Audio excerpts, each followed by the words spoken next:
بسم الله الرحمن الرحيم. قال النبي صلى الله عليه وآله وبارك وسلم: السلام قبل الكلام، السلام عليكم ورحمة الله وبركاته. الحمد لله رب العالمين، والصلاة والسلام على أشرف الأنبياء والمرسلين وإمام المتقين وعلى آله وأهل بيته وصحبه أجمعين. أشهد ونشهد أن لا إله إلا الله، وأشهد ونشهد أن محمدا عبده ورسوله. إن الحمد لله نحمده ونستعينه ونستغفره من شرور أنفسنا ومن سيئات أعمالنا، من يهده الله فلا مضل له ومن يضلله فلا هادي له. سبحانك لا علم لنا إلا ما علمتنا إنك أنت العليم الحكيم، وتب علينا يا مولانا إنك أنت التواب الرحيم. قال رب اشرح لي صدري ويسر لي أمري واحلل عقدة من لساني يفقهوا قولي، رب اجعلني مقيم الصلاة ومن ذريتي ربنا وتقبل دعاء. اللهم بارك لنا في رجب وبلغنا رمضان. اللهم إنا نعوذ بك من البرص والجنون والجزام والسيء الأسقام. بسم الله الذي لا يضر مع اسمه شيء في الأرض ولا في السماء وهو السميع العليم. أما بعد. Alhamdulillah, pertama-tamanya terima kasih kepada pihak Surau Simpang 3, Matang Tengah, Matang Pau atas jemputan sah pimpinan daripada pengurusi, nama yang disebut ataupun tidak disebut, jemaah muslimin mukminin rahimakumullah sekalian yang dikasihi lagi dihormati. Alhamdulillah, pertama-tamanya dan selama-lamanya kita rafa'kan syukur kehadrat Allah Subhanahu wa taala dengan faham, sedar dan segar bahawasanya Allah jualah yang menciptakan langit dan bumi serta apa yang ada di antara keduanya dengan kekuasaan mutlak milik Allah dan ketunggalan Allah Subhanahu wa taala. Seterusnya salawat serta salam ke atas junjungan besar baginda Nabi sallallahu alaihi wasallam, manusia menjadi asbab musabab paling utama dan mulia sehingga kita diberikan kebaikan, diimpunkan dalam ketaatan, diberikan pinjaman Islam dan iman sampai ke malam ini. Justru perbanyakkan oleh kita untuk berselawat ke atas baginda Nabi sallallahu alaihi wasallam. Moga-moga dengan memperbanyakkan selawat akan menjadi asbab kita didudukkan bersama baginda Nabi sallallahu alaihi wasallam di akhirat kelak insya-Allah. Allahumma salli ala sayyidina Muhammad wa ala ali sayyidina Muhammad kama sallaita ala sayyidina Ibrahim wa ala ali sayyidina Ibrahim wa barik ala sayyidina Muhammad wa ala ali sayyidina Muhammad kama barakta ala sayyidina Ibrahim wa ala ali sayyidina Ibrahim fil alamin innaka Hamidun Majid. Baik. Tuan-tuan dan hadirin muslimin mukminin rahimakumullah sekalian, InsyaAllah dalam mengisi ruang kita antara maghrib dan isyak pada malam ini, saya ditaklifkan untuk menyampaikan kepada tuan-tuan satu tajuk yang besar dan masih lagi kita menunggu kedatangan dan ketibaannya. Dan kita masih lagi berada dalam bulan Rajab pada malam ini, di awal Rajab. Antara perkara yang perlu untuk kita sentiasa ingatkan pada diri, bulan Rajab ini adalah salah satu daripada bulan-bulan haram yang Allah Subhanahu wa taala tetapkan, titahkan, perintahkan. Bahkan disebutkan dengan kalimah Ashhurul Hurum, antara bulan-bulan yang diharamkan padanya perkara-perkara yang Allah Subhanahu wa taala tidak benarkan.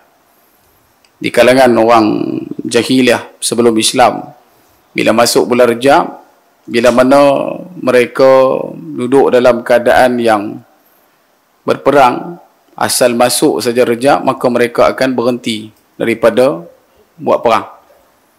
Sampailah bila masuk bulan Syaban pula baru boleh sambung perang. Kalau ada pada waktu tu troll ataupun duk ejek ataupun duk perkena ataupun duk menipu yang berlaku dalam bulan Rajab, semua akan dihentikan. Orang Arab jahiliyah. Jadi amat buruk dan lebih teruk kita sekiranya yang bukan jahiliyah tapi tak boleh nak tinggalkan benda ni. Ni masuk bulan Rajab dah nak sampai 10 dah. Ini malam 9 Rajab. Lagi beberapa hari lagi, 50 hari lagi nak menuju ke bulan Ramadan. Tapi masuk Rajab dia tak rasa apa. masih lagi duk berkelahi, kawan-kawan dia masih lagi tak puas hati yang aku, masih lagi nak isytiar perang, tak kira lah pada segi mana-mana ruang, baik dalam kekeluargaan, kemasyarakatan, rakan sekerja dan sebagainya, hentikan. Bahkan lebih dahsyat juga sampai ke tahap duduk dalam keadaan fanatisme, keta'asuban yang tinggi. Ta'asub sampai macam mana? Sampai hari ni lagi duk bahan Liverpool, semalam kena. Kan? Dia duk troll, dia duk ejek. Tinggalkanlah. Bukan kita nak backup mana-mana kelab, tidak. Tapi perangai itu Nabi SAW dah sebutkan dah, akhir zaman dia. Manusia akan duduk dalam zaman yang orang akan angkat troll itu satu benda yang mesti buat. Bukan biasa lagi dah, mesti buat. Dia jadi ketak kaki, berbuih mulut kalau dia tak troll kawan dia. Dia jadi satu macam ketak badan, cering bulu rumah. Dia kata ni model besar ni, kalau aku tak kata aku tak lambung, Allah rugi sangat. Bukan kata biasa dulu, mungkin kita kata, alah benda ni biasalah, tak. Lah ni dah jadi wajib lah. Dan sebab itu, sekiranya sampai ke tahap memutuskan silaturahim, maka kembalilah bertakwa kepada Allah. Kerana setiap azab, bala, musibah Allah ini hanya akan mampu diangkat sekiranya kita berusaha untuk menyambung silaturahim. Dah okey dah, tiba-tiba kita duk pi bahan pula kawan tu. Wala'iyadzubillah. Sama juga dengan konsep kemasyarakatan ketika mana kita melakukan perkara takwa. PKP demi PKP kita hadap. Sampailah PKP baru ni, masjid kembali disekat dia punya kehadiran jemaah. Sampai diputuskan untuk dibenarkan untuk memenuhkan saf dan juga ruang kapasiti masjid ataupun surau. Ada di kalangan kita yang mengambil satu tindakan yang kita sebutkan seakan-akan troll lah. Dia kata dekat sini masjid dah buka dah, esok masjid penuh lah. Dengan niat dia nak troll. Wala'iyadzubillah. Ittaqullah. Wahai saudaraku yang beriman, itu bukan sifat bagi orang beriman. Sebab kaedah dakwah Nabi SAW melihat pada kemampuan orang yang didakwah. Mad'u itu. Sebab itu tingkat untuk menyampaikan dakwah ini kena melalui 3 fasa. Yang pertamanya ta'aruf, yang keduanya tafahum, yang ketiganya takaful. Kita kena takalluf. Maksud dia tu, bila mana ta'aruf kenal, tafahum kita lebih fahamkan dia. Kemudian bila mana dah selesai, barulah kita taklifkan atas orang tu. Barulah kita boleh suruh dia, kita boleh ajak dia, ataupun kita boleh, apa yang disebutkan dekat situ, maksudnya tu kita sampaikan teguran. Dan ini konsep dakwah yang Nabi ajak dekat kita sepanjang perjalanan Nabi SAW 13 tahun dan juga 10 tahun di Mekah dan Madinah. Ada sahabat Nabi SAW yang hanya perlu Nabi SAW beritahu dekat dia, tak boleh buat. Maka sahabat tu terus tak buat. Dan Nabi sampaikan dengan perkataan yang tegas. Maka dia pun ikut apa yang Nabi SAW sebutkan. Ada sahabat Nabi SAW yang kena pi dekat dia, Nabi kena pegang dia, Nabi kena tengok muka dia, Nabi kena lurut belakang dia, Nabi kena cakap dekat dia pelan-pelan. Nabi tak habaq dekat depan-depan. Nabi jumpa dia, Nabi akan beritahu dekat dia, kamu tak boleh, benda ni tak sesuai, macam tu. Dan ada juga yang Nabi SAW hanya dengan menggerakkan tubuh badan sudah memberi satu perintah kepada diri dia. Dia dah faham dah. Kalau Nabi muka macam ni, dia tahu dah Nabi akan buat macam tu, Nabi akan buat macam ni. Sebab tu bila sebut kata dakwah ini, dia melalui 3 fasa jalan juga. Selain pada tadi kita kena ta'aruf, kita kena tafahum, kemudian kita kena taklifkan atas orang tu tadi. Bila dah lepas, dia berperingkat. Yang 3 kaedah menyampaikan dakwah, iaitu option, pilihan. Kita boleh pilih mana-mana satu.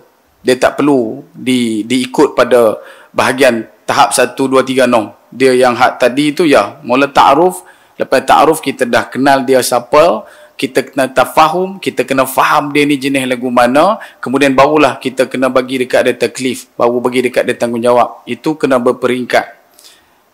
Cara nak kita buat dakwah pula dibahagikan pada 3 pilihan. Maksud dia tu boleh ambil mana satu. Nombor 1, ada dakwah yang boleh disampaikan dengan tuntas dan tegas. Hanya perlu sampai dekat dia beritahu. Boleh, tak boleh. Yang tu je. haram, sunat, wajib dan sebagainya. Terus abang. Tak payah kita nak kuna-kuna abang tu. Ada orang yang jenis macam tu. Maksud dia tu, golongan pertama yang boleh terima dakwah dengan tuntas dan tegas. Yang kedua, ada yang boleh terima dakwah dengan jalannya berlapik beralas. Dia tak boleh pergi terus, dia tak boleh tengok direct. Dia tak suka orang yang outspoken, dia tak suka orang yang berterus terang. Dia kena berlapik, dia kena beralas, bahawa orang tu dia boleh menyerap hentak rasa dalam hati dia.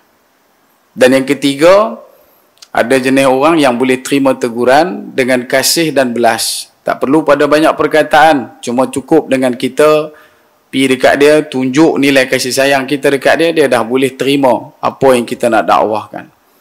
Dan rangkuman kepada tiga-tiga ini berdiri pada satu jalan, iaitulah ikhlas. Tuntas tegas, berlapik beralas, kasih dan belas. Akar pokok tunjangnya adalah ikhlas. Ikhlas untuk apa? Ikhlas kerana Allah. Bila kita ikhlas kerana Allah, ibadah kita akan dapat kebaikan. Bukan takat di sisi Allah Subhanahu Wa Taala, tetapi ganjarannya Allah Ta'ala siapkan untuk dunia, akhirat dan terlepas daripada api neraka. Tapi kalau kita buat bukan kerana Allah, automatik dia akan jadi lelah. Sebab tu kena cari jalan hidup kita lah ni. Buat lillah ataupun buat lelah. Pernah kita kongsikan berkenaan dengan kaedah solat. Ramai orang duk cerita berkenaan dengan solat. Solat solat syariat, solat hakikat, solat tariqat, makrifat dan sebagainya. Bila sebut kata salat, antara yang disebutkan ulama dibagikan kepada tiga. Salat syariat, salat yang mana disebutkan dengan kalimah sembah raga. Apa sembah raga? Jasad kamu bergerak, tubuh kamu dipakaikan pakaian, kamu meletakkan kedudukan diri kamu pada tempat terbersih untuk mendirikan salat. Maka pergerakan itu tadi dikira sebagai sembah raga. Bila jadi sembah raga? Bila kamu tahu, kamu buat itu semua kerana Allah. Pada ikatan apa? Pada ikatan rukun qalbi. Niat. Niat kerana apa ni? Lillahi ta'ala. Maka dapat sembah raga. Tapi kalau buat bukan kerana Allah, maka dia akan melencong, bertukar. Dari sembah raga, dia jadi olahraga. Olahraga pernah dengar? Olahraga ni letih badan lah. Solat ayo rendah. Kalau kata boleh itu berlubang lantai-lantai surau. Pasal duduk sujud banyak lah. Tapi buat tu bukan kerana Allah, wala'iyadzubillah. Maka tukar daripada sembah raga jadi olahraga. Kata Nabi SAW, berapa ramai orang yang salat, tetapi apa yang dia dapat daripada salat adalah letih dan penat. Tak ada apa. Yang kedua, daripada sembah raga, maka dia akan berubah. Bila dia dah faham, dia dah selesai, dia dah lazimkan, dia dah habitkan, maka dia akan meningkat kepada salat taraqi, salat tariqat. Apa maksud salat tariqat? Yang itu disebutkan sebagai sembah cipta. Bila dia salat, dia tahu, dia sedar bahawasanya dia adalah satu makhluk yang Allah cipta. Sejak daripada dia angkat takbir sampai dia bagi salam, dia tahu Allah Subhanahu Wa Taala adalah pencipta dia. Nilai rububiyah menyeliputi hidup dia. Dan dia tahu tugas dia atas muka bumi ini selepas diciptakan tidak lain tidak bukan menjadikan seluruh kehidupan dia sebagai ibadat kepada Allah. Tapi kalau dia sembah cipta tu, dia tak main rasa benda tu, maka solat dia bertukar jadi reka cipta. Apa reka cipta? Dia reka-reka saja dalam solat dia. Tuhan yang dikatakan inna salati wa nusuki wa mahyaya wa mamati lillahi rabbil alamin tidak berpaksi pada maksud yang sebenar kepada Allah. Dia reka saja. Yang tu yang bahaya. Dan kita nak kena cari jalan untuk jumpa jalan keluar menuju kepada Allah supaya kita tidak terlekat dan tersekat. Dalam hidup kita ni tak lama mana tuan-tuan? Tak lama. Malam ni mungkinlah bagi kita. Wallahualam. Malam ni mungkin tuan-tuan lah jumpa saya. Ataupun saya lah jumpa tuan-tuan. Bila mana dah selesai kita faham konsep, dah dapat nilai taraqi, tariqat, barulah dia akan naik kepada yang satu lagi yang dikatakan salat hakikat. Apa salat hakikat? Digelar oleh ulama sebagai sembah rasa. Apa sebut sembah rasa ni? Kamu solat tu dah masuk dalam cita rasa Allah. Kerana itu Allah Subhanahu Wa Taala sebutkan dalam Al-Quran, antara sifat orang beriman, dia punya solat dia khusyuk. Qad aflahal mu'minun, kata Allah. Sifat paling utama orang yang aflah, orang yang berjaya di kalangan orang beriman itu. Bukan tekan orang beriman saja, ada orang yang berjaya di kalangan orang beriman. Muflihun, golongan yang berjaya ini. Mereka duduk dalam keadaan mendapat nilai salat khasyu'. Duduk dalam salat yang khusyuk. Khusyuk daripada segi bahasa, khasyi'atullah adalah orang yang senantiasa bila salat semakin takut dia dekat Allah. Kalau dia solat tak tambah takut dia dekat Allah, something wrong everywhere dengan solat dia. Bukan somewhere, everywhere. Kena recheck balik daripada wuduk dia, daripada niat berdiri dia, daripada pakai baju dia, daripada makan mentega darah dia. Adakah benda-benda itu termasuk dalam perkara-perkara syubhah yang menyebabkan dia tidak boleh rasa takut dekat Allah. Dan sebab itu output ketika mana bersama dengan Nabi SAW, para sahabat ridwanullahi alaihim, dia keluar daripada masjid Nabi yang tak besar mana masa tu, 30 kaki kali 35 aja. Dalam riwayat menyebutkan tingginya 2.9 meter lebih kurang. Tak tinggi mana, rendah. Tapi keluar daripada masjid itu adalah jutawan. Siapa dia jutawan? Abdul Rahman bin Auf jutawan. 10 orang sahabat yang digelarkan sebagai golongan penghuni syurga terawal. 10 itu adalah jutawan. Bahkan ada yang memperincikan 9 jutawan. Satu itu gubernur, satu itu wali ataupun ketua kepada negara. Dan di mereka boleh buat. Abdul Rahman bin Auf bukan kata dia pi itu dengan bawa harta meredak, tidak. Ketika mana kaki melangkah keluar menuju hijrah bersama dengan Nabi SAW, Abdul Rahman bin Auf diberikan kata dua oleh kelompok kafir Quraisy. Boleh keluar dengan syarat harta kamu semuanya kami akan rampas. Abdul Rahman bin Auf nak keluar daripada Mekah ni, nak pergi ke Madinah bersama dengan Nabi SAW yang tercinta. Mereka beri kata dua kepada Abdul Rahman bin Auf radhiyallahu anhu, boleh keluar dengan syarat harta kamu semua kami rampas. Dan kalau kamu tak jadi keluar, kami akan berikan kembali harta kamu dan kami akan pastikan kamu akan jadi orang yang paling kaya. Tapi apa Abdul Rahman bin Auf buat? Radhiyallahu an, tinggalkan kekayaan dunia demi untuk mengikut kebenaran Nabi SAW, sehingga dalam riwayat ketika sampai di Madinah hanya mengambil masa 3 bulan saja untuk menjadi orang yang mendominasi kawalan ekonomi yang dipegang oleh kelompok Yahudi pada ketika itu. 3 bulan jadi orang kaya balik hanya dengan lillahi ta'ala. Dan sebab itu bila sebut satu orang dapat nilai salat yang penuh cita rasa Allah, maka salat dia akan mendekatkan diri dia dengan rasa takut kepada Allah. Dan benda ni yang kita nak kena cuba compilekan, kita cuba grab secepat mungkin dalam bulan Rejab. Sebab tak lama lagi kita nak akan masuk bulan Sya'ban, kita akan masuk bulan Ramadan. Bahkan bulan Rejab itu, sebagian ulama mengatakan bulan untuk kita muhasabah diri, evaluation month, bulan untuk kita uji diri kita ni, boleh ke tak? Sebab tu bila sebut kata solat yang penuh dengan nilai ketaatan pada Allah, ya, antara nilai khusyuk, khasyi'ah adalah bila mana alladzina yadhunnu mulaqu rabbihim wa annahum ilaihi raji'un. Ada 3 klausa besar pada ayat ini. Yang pertama, orang yang nak dapat khusyuk, dia tahu dia solat tu solat yang akan mengumpulkan dia dengan Allah Subhanahu wa taala. Maksudnya mudah faham, kita solat tu kita tahulah kita nak sembah Allah. Guru saya selalu pesan, dia kata kalau sebut solat ni, kita guna perkataan solat. Tak guna perkataan sembahyang. Itu kita pernah sebut. Ada satu dewa namanya Sang Hyang Widi.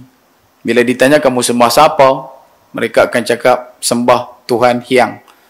Bila tanya banyak kali ditanya, maka dia jawab sembah Hyang. Hyang tu ada satu nama dewa di Jawa. Tapi overall ulama kita menggunakan kaedah praktik sembahyang ini nak menunjukkan juga pada kalimah salat. Kalau balik pada kalimah Nabi SAW, yang bezakan kita dengan orang kafir pada hari ini cuma salat. Hak tu je. Hak lain tak ada. Puasa, ya, mereka pada puasa. Kita duk kata haji, mereka apa dah haji? Saya baru ni ada satu saudara kita duk belah dekat jugalah, tapi bukan belah sini, belah SPT, masuk Islam. Dah puasa dah 2 tahun. Bukan dia 2 tahun puasa tak buka sampai hari ni dah. Dia puasa 2 tahun lepas tu dengan tahun lepas dia puasa. Puasa Ramadan. Saya kata macam mana you boleh puasa? Masa tu tak Islam. Dia nak try dulu, dia kata. Sebab target dia kalau aku boleh puasa baru aku boleh masuk Islam. Dia. Kita dengar tu tuan-tuan, dia jadi Allah kecup perut. Ada orang di luar sana bila Allah Ta'ala getarkan hati dia, dia tak boleh dah nak hold benda tu, dia tak boleh nak tahan dia sampai ketat. Dia kata okey, aku akan Islam, tapi aku kena test dulu, aku ni boleh tak puasa? Kalau aku boleh puasa, ya aku boleh masuk Islam. Dia kata lagu tu. So saya tanya dekat dia, macam mana you puasa? Seorang-seorang. Ada kawan-kawan Islam tapi dia tak abang, kata dia puasa.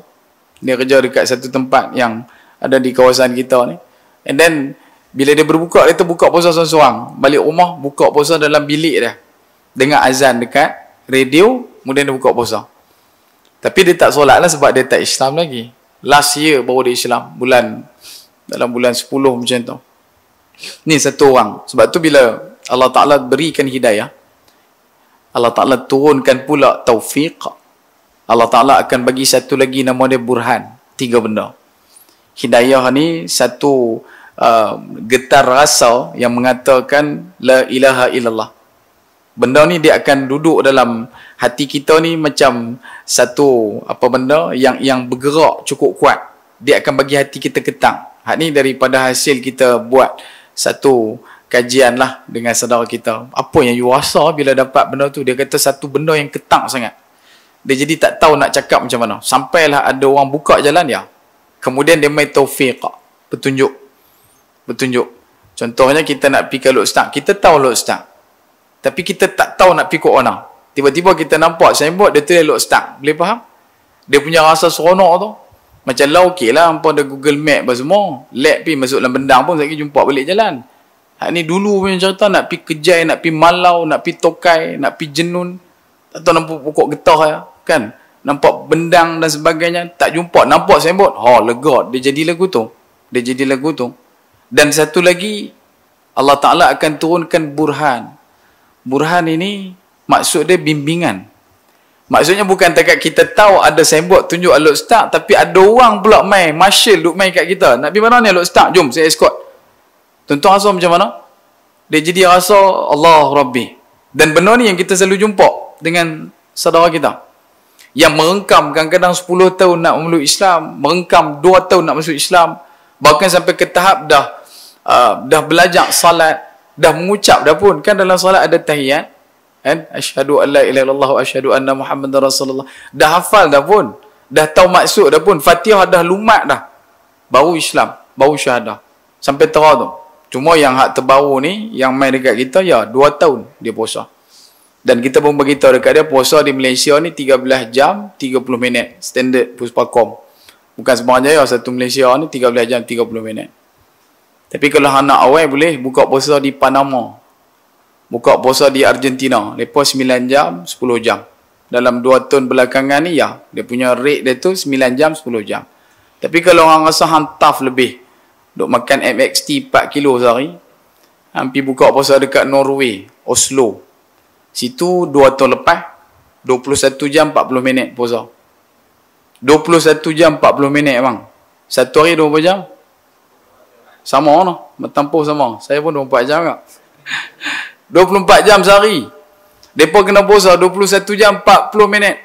Balance berapa? 2 jam 20 minit. 2 jam 20 minit tu nak buat apa? Nak buka puasa, nak salat maghrib, nak salat isyak, nak salat tarawih, tutup witir, salat subuh, Allahu Akbar, Allahu Akbar. Habislah. 2 jam 20 minit. Hak tu kalau kata kita lah, tak tahulah kot simpan 3 esok, insyaAllah.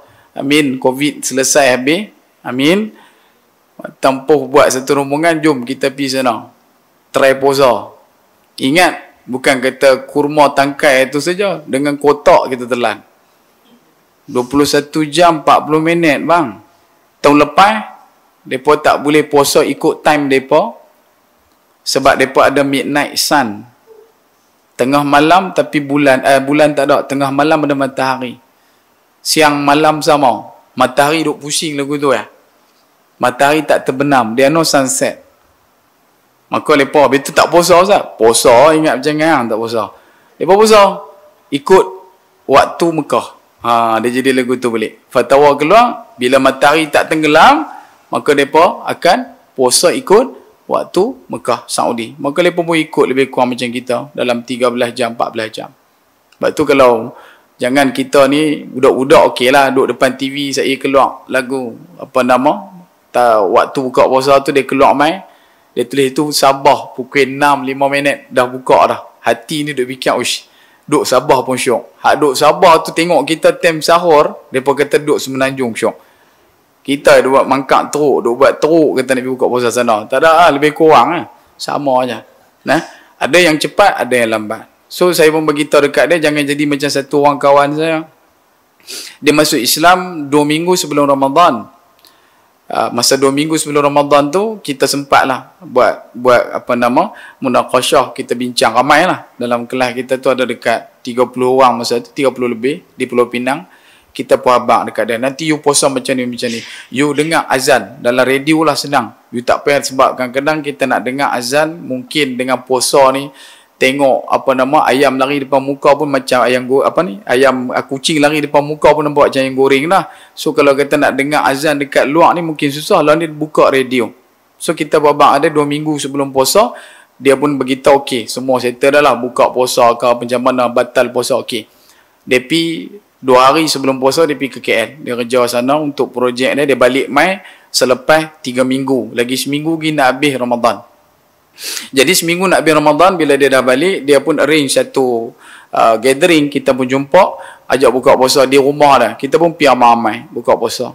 Bila buka puasa, nak tunggu tu, kita pun abang lah. Kita baca doa. Kan? Kita ada buat bacaan ayat Quran. Surah-surah lazim. Kemudian kita baca doa. Elok habis kita baca doa dengan azan. Saya tengok jam saya 5 minit lagi. Tapi dia dah dengan azan dah dalam rumah dia. Dia kelang kabut. Duk bagi kurma ke orang and then dia telan. Kata, yang telan pasal apa? Bukan azan lagi. Tu dah azan. Dia kata jam Penang kan masuk lagi. Habis tu azan. Saya dengar kat radio. Kita kenal lah radio Penang azan lagu mana. Kan? Dengar-dengar azan saya kata tu radio mana? Dia kata Sinar FM. Sinar FM KL bang. 5 minit. Butara ya. Seminggu dia balik mai tu, kan? Uyup lagu tu apa usah. Dia kata selama ni duk dengar azan lah. Dia kata dengar azan radio, bagus. Syabas bete. Tapi dia tak tahu tak apalah niat kita ni. Hak yang rebus tak empuk kan? Empuk pun tak mau rebus pun tak mau empuk jaga. Sebab tu bila sebut berkenaan dengan orang yang khusyuk dalam solat, dia kena pastikan amalan dia, merasakan diri dia nak berhimpun di hadapan Allah. Mulaqu rabbihim. Wa annahum ilaihi raji'un. Dan dia sedang kepada Allah dia akan kembali esok. Nak dibentangkan buku amalan. Ni kita duduk bulan Rejab. Kumpullah pahala. Perbanyakkan salat. Dalam surah Isra, Allah Ta'ala gambarkan kepada kita perjalanan Isra dan juga Mi'raj Nabi SAW. Daripada ayat 1. Subhanalladzi kata Allah. Surah yang ke-17. Surah 18 kita buka pula. Allah Ta'ala mula dengan kalimah Alhamdulillahilladzi. Boleh nampak benda tu? Surah 17 ayat mula Subhanallah. Surah 18 ayat mula Alhamdulillah. Pertama mensucikan Allah, kemudian memuji Allah. Dan bila sebut kata perjalanan Isra dan juga Mi'raj Nabi SAW, maka pada ketika itu benda yang paling besar adalah salat. Sebab tu dalam surah yang sama pada ayat yang ke-78 dan 79 Allah Ta'ala titipkan kepada kita berkenaan dengan salat. Aqimis salat fi duluki syams ila ghasaqil lail wa Qur'an al-fajr inna Qur'an al-fajr kana mashhuda kata Allah. Bila sebut berkenaan salat, ya salat itu berada pada 3 kitaran yang disebutkan. Yang mana dalam 3 kitaran itu ada 5 waktu. Pertama kata Allah, dirikanlah kamu akan salat bila mana tergelincir matahari. Ila, dalam ila tu ada 2 lagi, salat asar, kemudian salat maghrib. Wa ghasaqil lail, dan bilanya masuk waktu malam yang tetap, iaitulah isyak.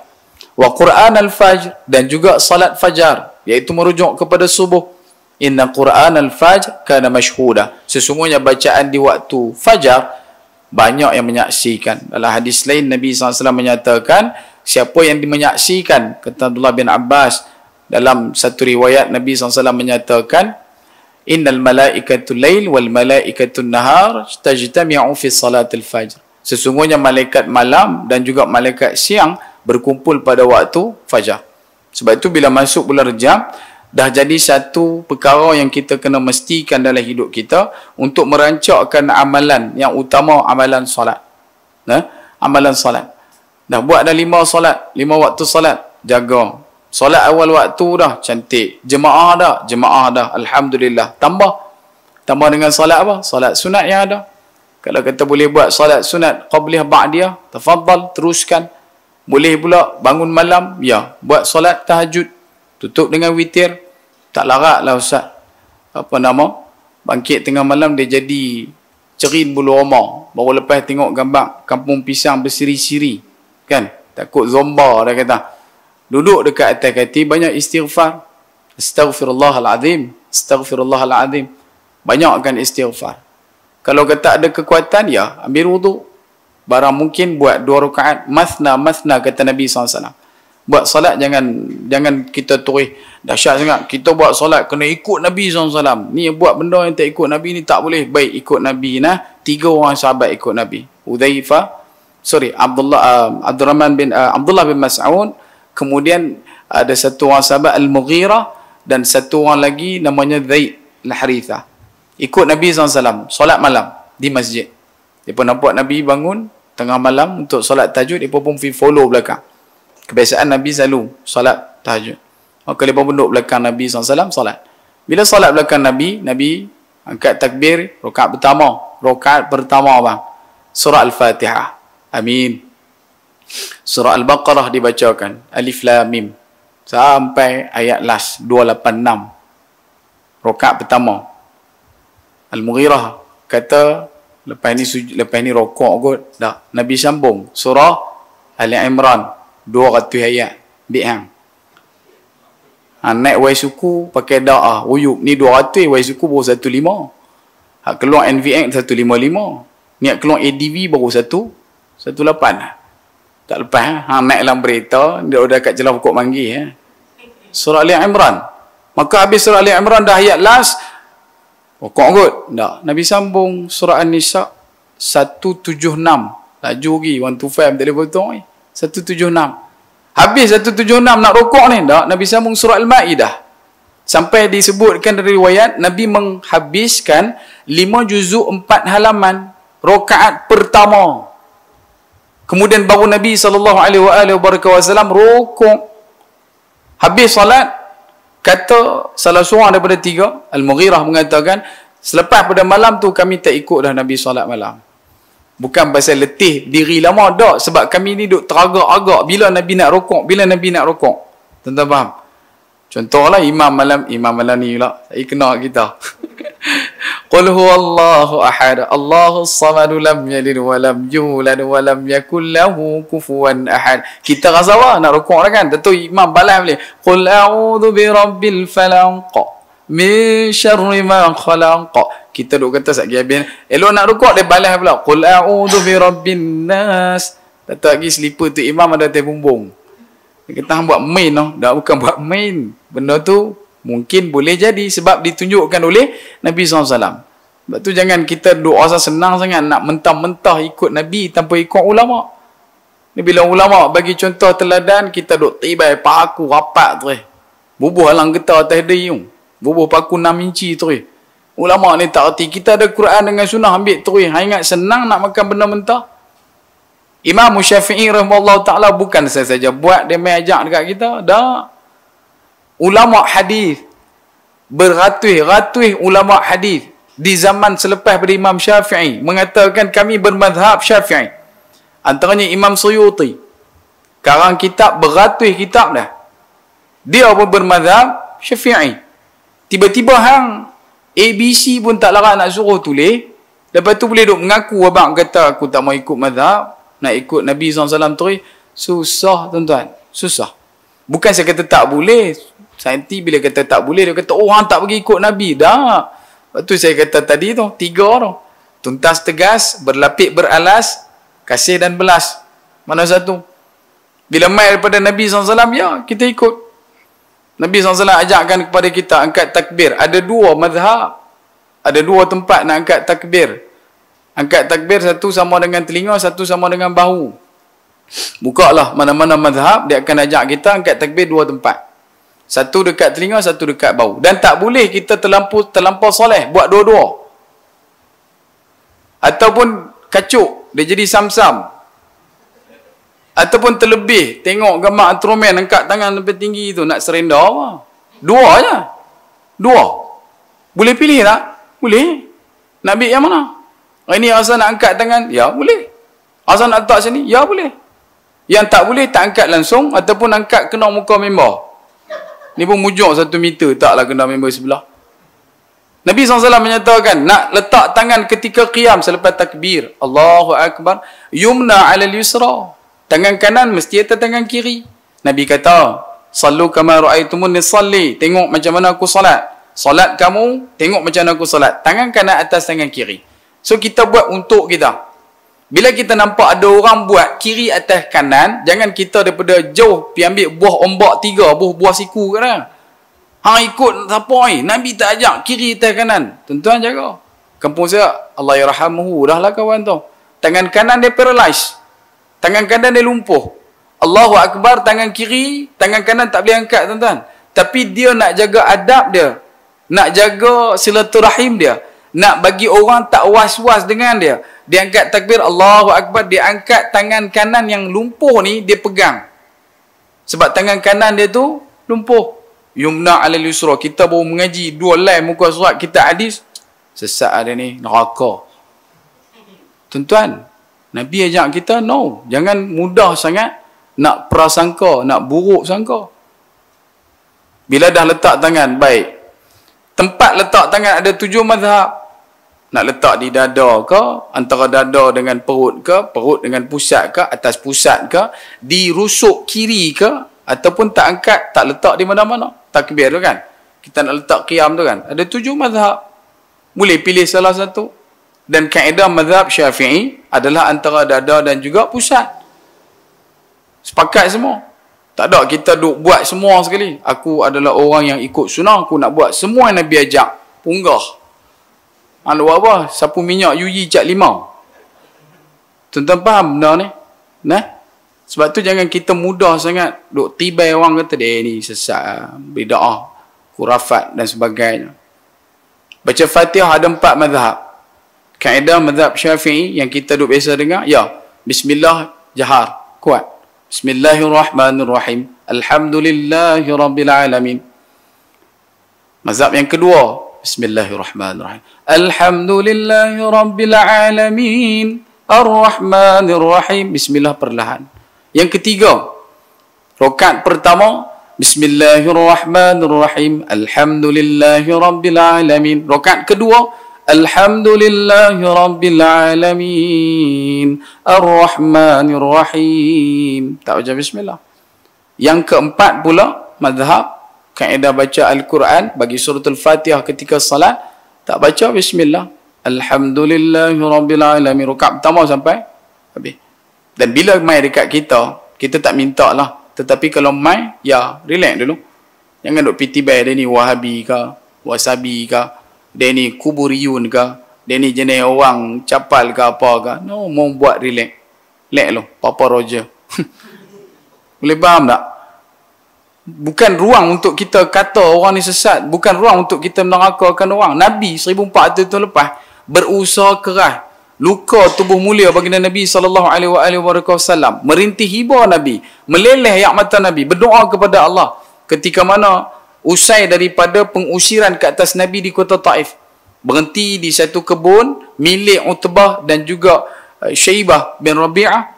Bila duduk di sana, Nabi SAW memanjatkan doa kepada Allah Subhanahu Wa Taala. Antara ringkasan doa Nabi, Nabi kata, kalau jalan yang Allah Taala campakkan Nabi itu jalan yang penuh kesakitan, Jalan yang penuh dengan kecederaan, kecelakaan, sakit badan dan sebagainya. Tetapi jalan yang susah ni, masih lagi mendapat redha engkau, ya Allah, ana radin. Nabi kata, aku redha. Jalan ni susah, tapi dengan susahnya jalan ni, Allah redha, ya, aku suka. Tiba-tiba kita, mai hari ni, selepas Nabi bawakan kebaikan kepada semua umat manusia, bukan setakat umat Islam, kita pula jadi orang yang ambil kerja setan. Syaitan dan iblis. Lah, iblis dengan syaitan banyak isi borang dekat Jabatan Buruh sebab tak ada kerja. Kerja mereka banyak orang-orang manusia duk pergi ambil.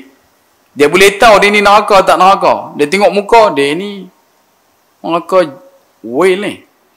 Aku tengok hidung selalu, kalau hidung macam ni mesti neraka whale. Kalau muka macam ni, yang ni neraka jahanam, Conelot. Guarded house punya.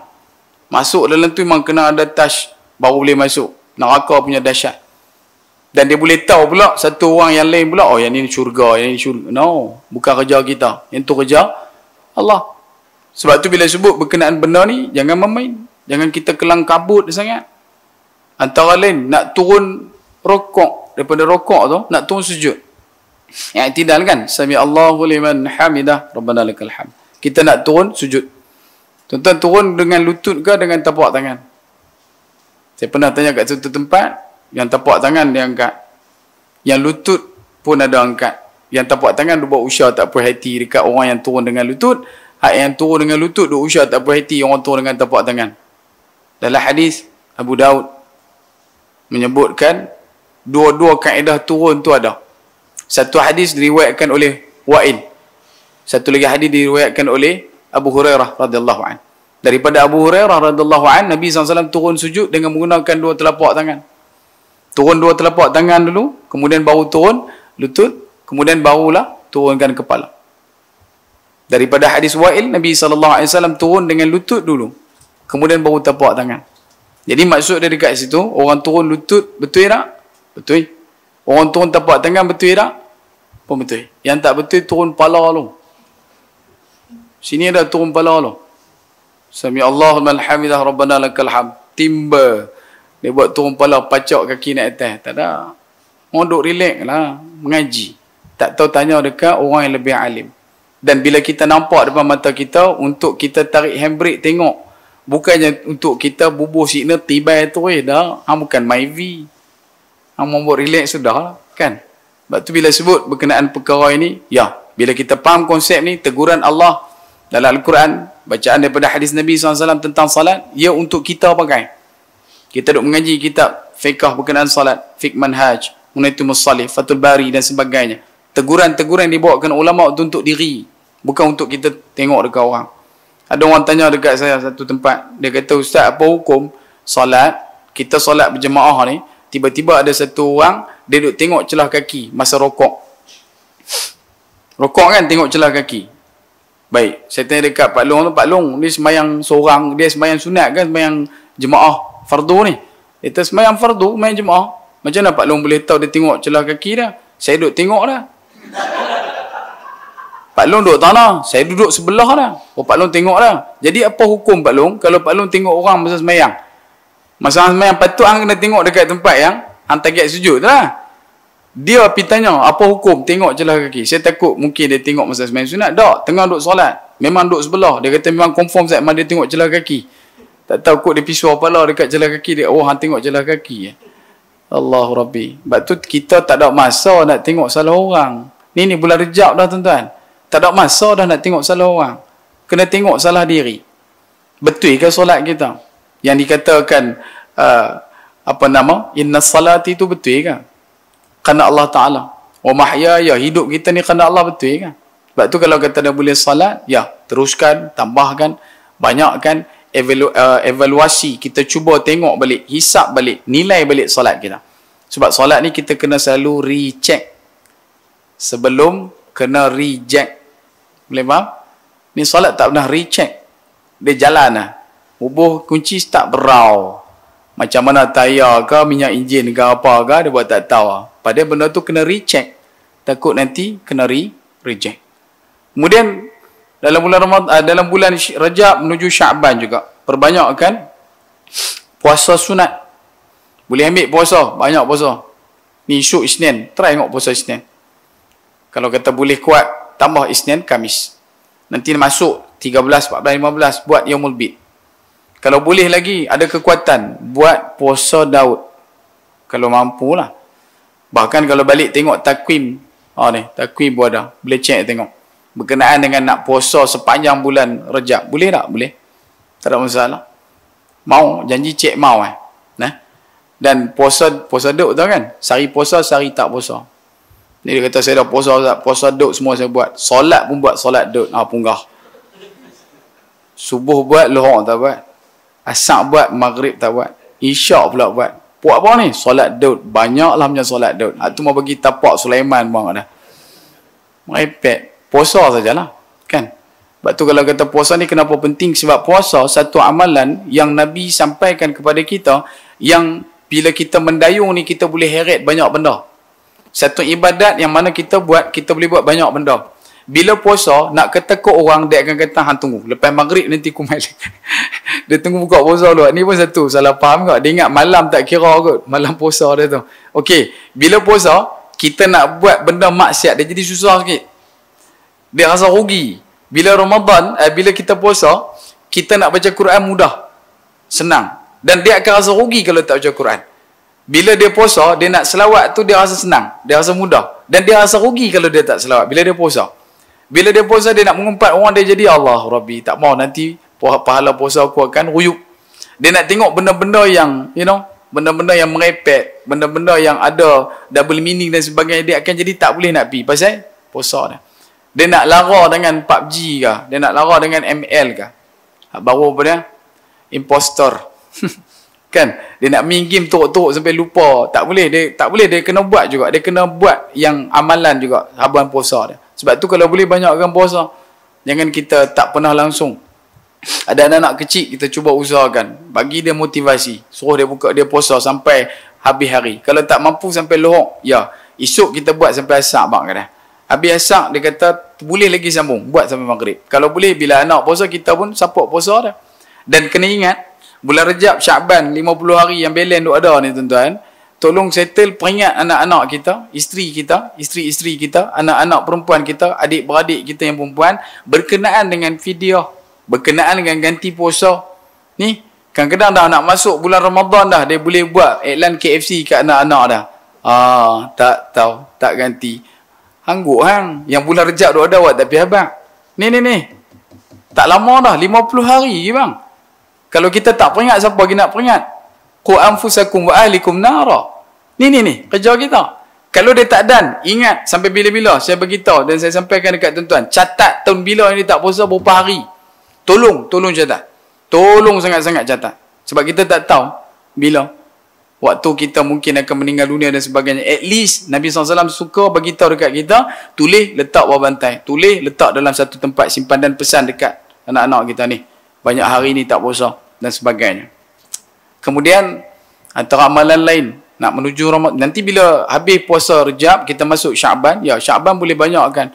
Banyak riwayat menyebutkan Nabi SAW memperbanyakkan puasa bulan Syakban. Dan tak jadi satu tegahan untuk penuhkan bulan Syakban pun. Tapi kalau kata boleh perbanyakkan puasa dalam bulan Syakban, itu adalah satu perkara yang digemari Nabi SAW, kata Aisyah radhiyallahu anha.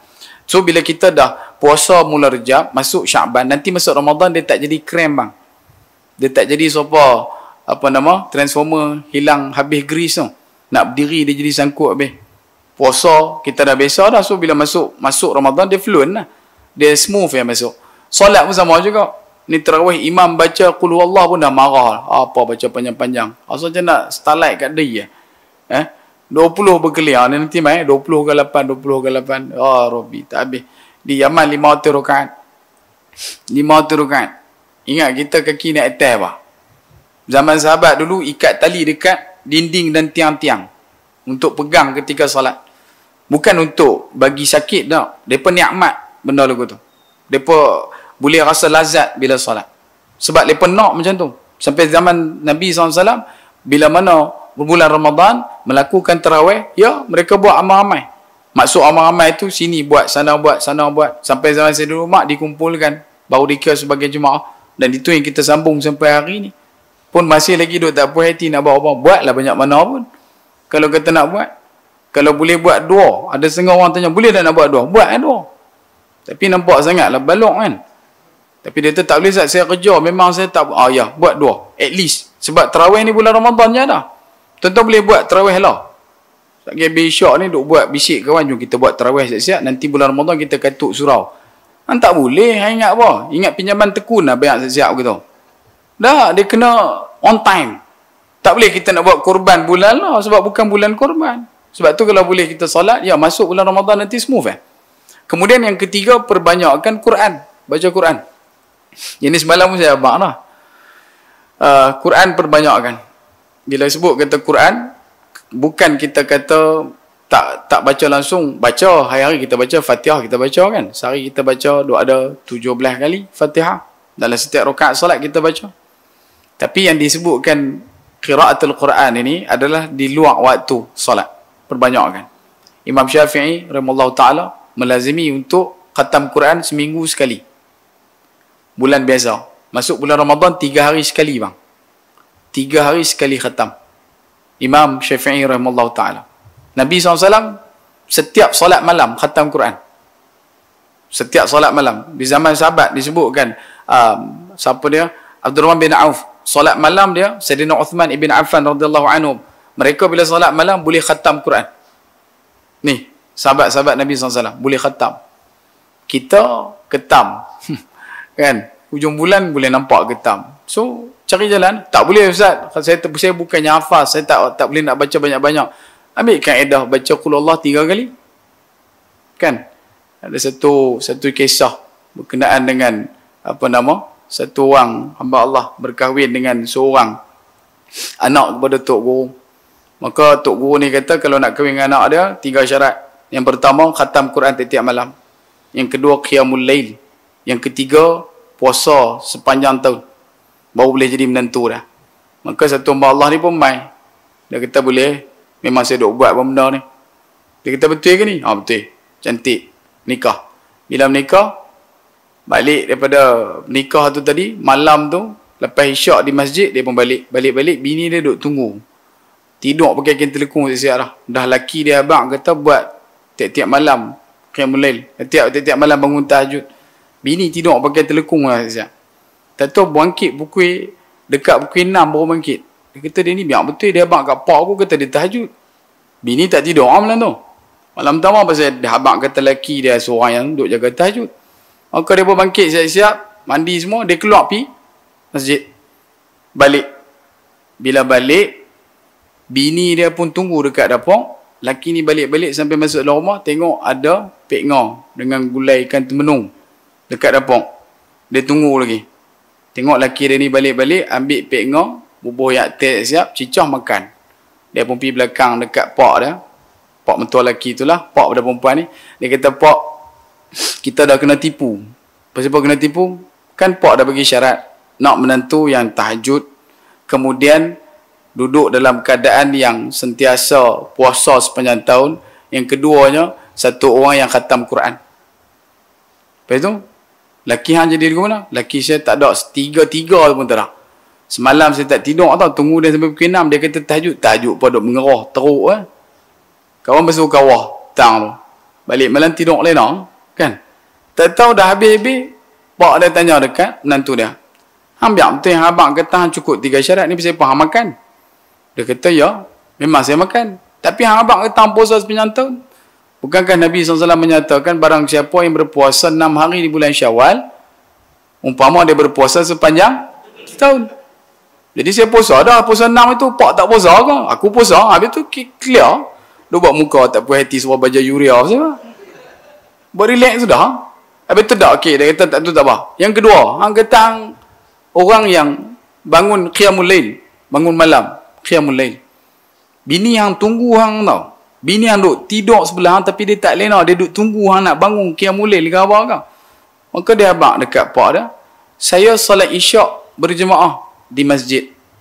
Dan kemudian saya solat subuh berjemaah di masjid. Siapa yang solat isyak berjemaah, dia melengkapkan sebahagian malam, nisfu.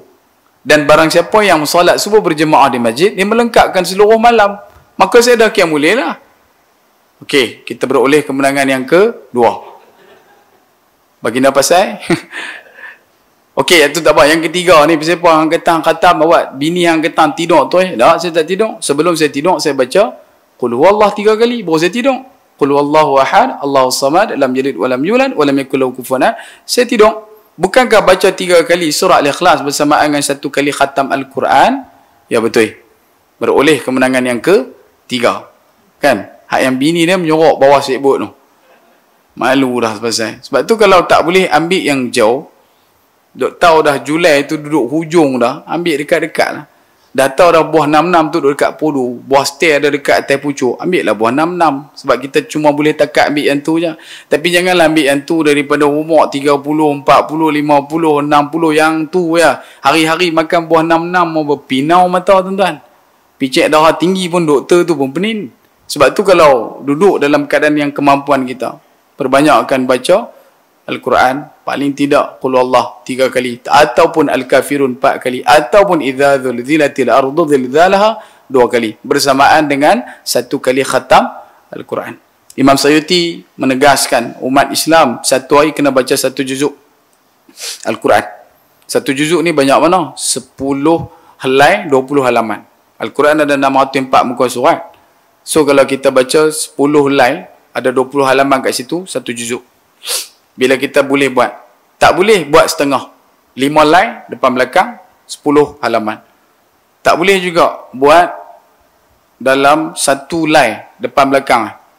Ni habis kira ni. Habis bangah ni kata ni 1 line. Tak boleh juga 1 line berlambak 1 line. Buat 1 muka. Semuka tu je. Ada 15 baris, ada yang masraf yang 19. Baca yang 1 muka tu. 1 muka banyak juga. Baca 10 ayat. Tak boleh 10 ayat, buat 5. Paling tidak pun buat 5 untuk kaedah hafazan dan sebagainya. Tak boleh 5, buat 3. Sebab dalam Al-Quran surah yang paling sikit ayat dia 3 ayat. Antara 3 ayat yang surah paling pendek dalam Al-Quran ada 3 ayat. Antara surah yang punya 3 ayat yang paling pendek, inna a'tayna kal kautsar. Kan? Baca inna a'tayna kal kautsar. Itu adalah surah wajib bagi para bapa bila mana dalam masa PKP. Kan? Kalau duduk rumah lu, tu inna a'tayna. Apa ya lah? Inna anzalna. Naik-naik angkat takbir. Inna a'tayna. Dia tak main anzalna. Dia main a'tayna. Inna a'tayna panjang ke Ustaz? Boleh baca inna lillahi wa inna ilaihi raji'un. Khalas. Selesai. Tak duduk baca apa dah. Mau baca talqin buang agak. Sampai Quran bertera tu pun tak mau baca. Amalkan, biasakan supaya nanti masuk bulan Ramadan kita boleh go through. Tak ada asal macam nak bolos dinding itu. No need. Masuk je. Sebab tu perbanyakkan bacaan Al-Quran dan ajak anak-anak untuk baca Quran. Kemudian yang terakhir, perbanyakkan sedekah. Sedekah ni kena banyakkan. Banyakkan sedekah.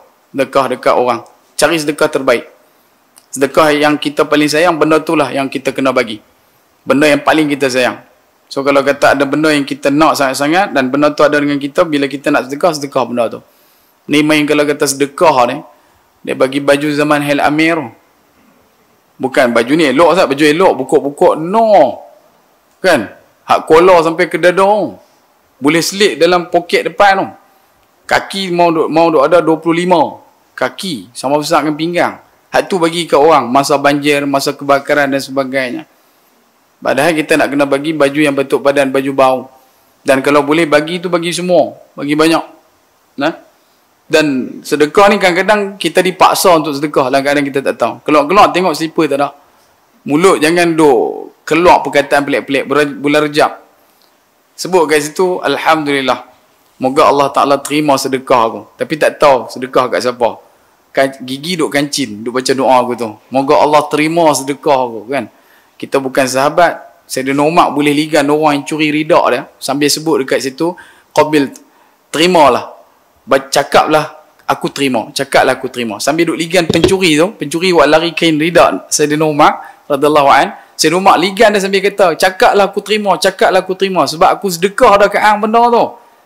Tapi dia tak dengar sebab kawan tu lari ruyuk dah. Cuba kita tengok. Kalau keluar ada harta kita orang balas, ligan dia. Hang cakaplah hang terima. Nah, geran aku bagi kat hang, tukar nama. Motor. Motor orang curi kita pergi ligan ya. Ligan tu abang ada jom pergi tukar nama JPG. Ada macam tu. Ni duk sebut dia kata ustaz jangan duk sebut baru lepas hilang dah wala'iyadzubillah. Sebab tu ya sedekah ni kena clear dan cari jalan untuk kita buat sedekah. Dan kita mohon juga tuan-tuan yang ada kekuatan rezeki boleh salurkan bantuan pada saudara kita Abang Badrul Shah yang berkhidmat dengan Al-Fadil Abi Ustaz Jafri Al-Mahmudi yang diberikan ujian musibah yang berat oleh Allah Subhanahu Wa Taala. Moga Allah Taala kurniakan kesabaran kepada Abang Badrul Shah kita. Rumah dia terbakar kemarin. Saya pun kemarin di Bung Tebai, Tuan Syahrin kita yang ada di situ. Elok dah habis kuliah baru dia abang. Ustaz, nak abang awal tak berani. Takut nanti ustaz fikir ke apa kan. Kemudian elok dah habis dah nak balik dah. Baru dia abang, ustaz, rumah Bambat terbakar. Saya tak tengok langsung Facebook ke WhatsApp ke. Sebab lah duk buat rumah. Saya duk menukang lah. Tu muka orang duk pergi tanya, pergi kuliah orang kata ustaz pergi mengai. Banyak lah macam mengai. Tak pergi mengai. Tak ada nak turun lagi Sungai Perai. Tak ada nak turun lagi. Kata duk buat menukang. Kulit dah serupa macam mamak berdukang lah dia kata. Kan? Cuma apabila sebut kata tu dia kata tak mau abang kat ustaz awal-awal. Pasal takut nanti ustaz fikir ke apa kan. Habis tu jadi guna dia tahu rumah terbakar. Dia macam mana dia tak ada apa daripada kat luar. Alhamdulillah. Cuma kalau tuan-tuan ada kelapangan rezeki boleh bagi bantuan, boleh salurkan ada mungkin di Facebook Ustaz Jafri dan sebagainya. Dan sebab tu bila sebut kata sedekah ni, ya, kita kena usaha sedekah. Sedekah ni mengelakkan musibah, mengangkat balak bencana dan sebagainya. Dan antara kebaikan sedekah, bila mana kita sedekah dalam keadaan kita tak tahu banyak mana kita sedekah. Kan kita bisa dengar tangan kanan bagi tangan kiri, tak tahu. Seluk poket, buat keluar bagi tangan kiri, tak tahu.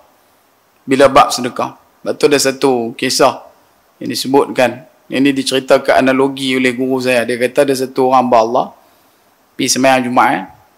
Dululah. Lepas tu ada tabung mai kan. Masa dia salat Jumaat tu dia tengok belakang dia ada satu orang pakcik pakai baju yang baju lusuh dah. Pakai kepiah pun kepiah jala lagu tu je. Dia ni kerja hebat lah. Dia duduk sor depan. Dia tengok Pak Long ni mai solat. Dia duduk usah lah.